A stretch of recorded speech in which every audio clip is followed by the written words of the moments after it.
I felt like so sad, and I kept blaming myself and hitting myself, like, what did you do to make him leave me, So I had a low self-esteem at that point of time. But as time goes by, as I put my trust in him, as he showed me what my purpose. My name is quite long, Randy Lestari Dewi, but everybody calls me Tari. That's my nickname actually.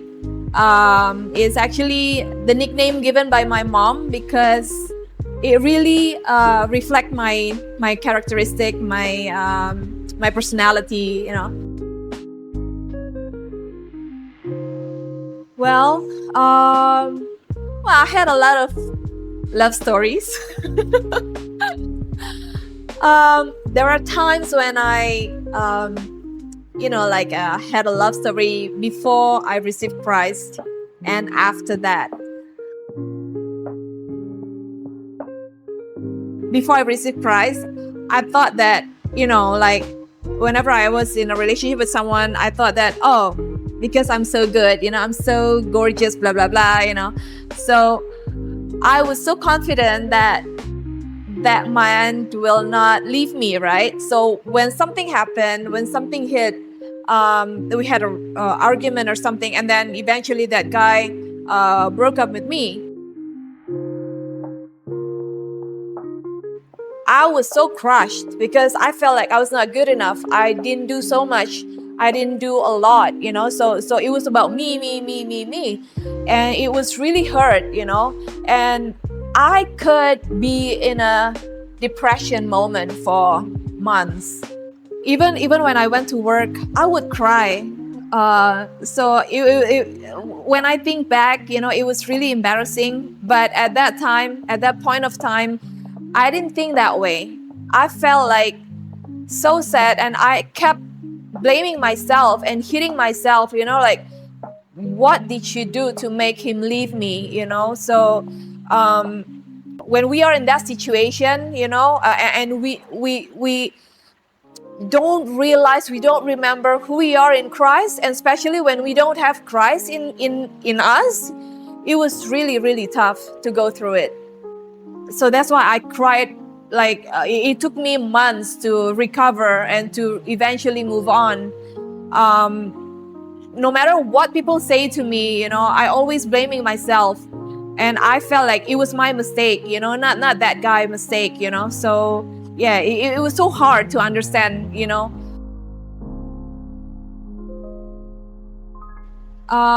When we broke up, I just prayed like, Lord, help me to heal, and I know you have someone better for me. And I did cry, and I was like disappointed, but I know who I am in Christ. I know my identity. It's not because like I'm not good enough, because I know I'm good enough because of Christ. It's not because me, So when we eventually broke up, it was not like hitting my heart so much. I felt like my heart was covered by a shield, like a bubble. So in my mind, my imagination, it was like my heart inside this bubble. And then there was like a lot of arrows, right, shooting into my heart. But my heart was so covered that I was not so broken. I was so relaxed. And I know that no matter what, I'm still loved by Jesus. So yeah, I was so happy, so relaxed, and just like easily let go. Okay, you don't want me? Fine, I'm fine. You know what I mean? Yeah. So that's the difference between when I was in Christ and before I received Christ. That was during the pandemic. I was in Singapore. They would say something behind my back to my boss, and that makes my boss. At that time, there was like a change of leadership, right? So these bosses are new, right? So they don't know about me. So what they know is what they listen from other people, right? So they thought what they say about me was true.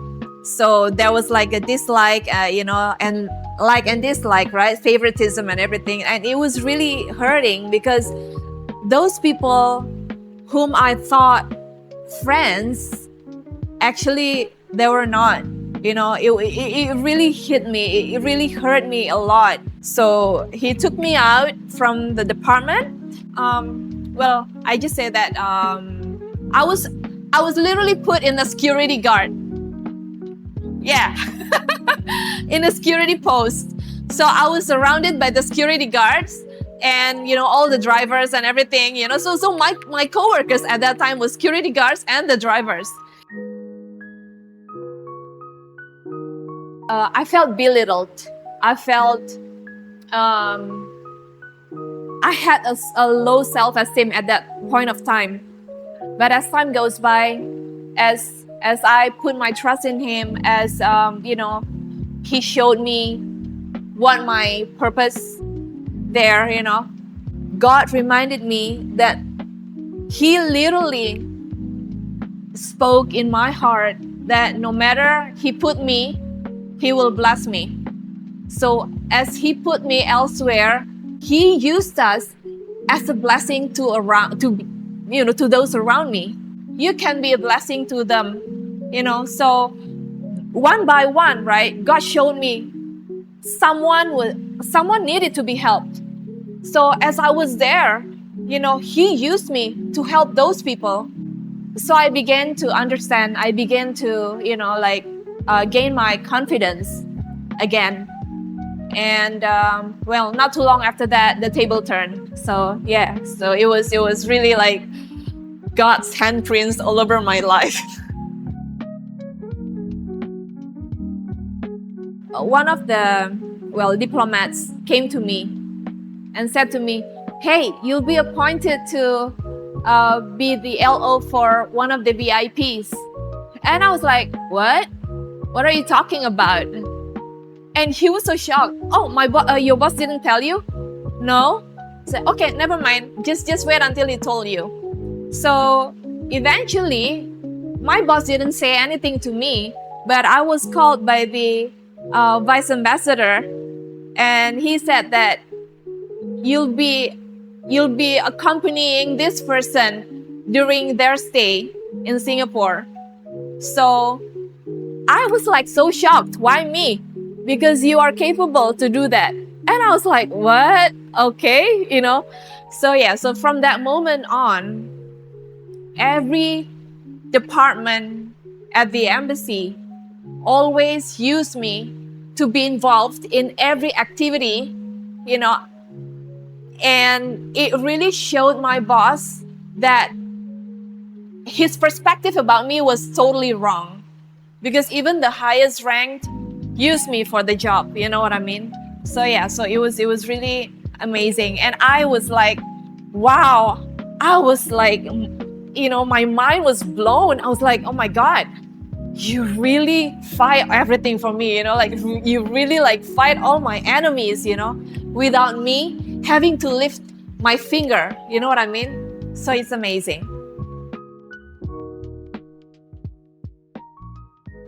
My happy moment is when I woke up in the morning knowing that I'm still alive.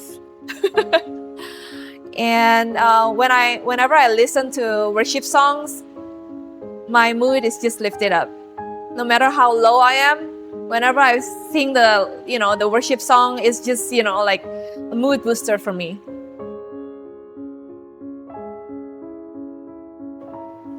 I will keep reminding God, you did this to me before.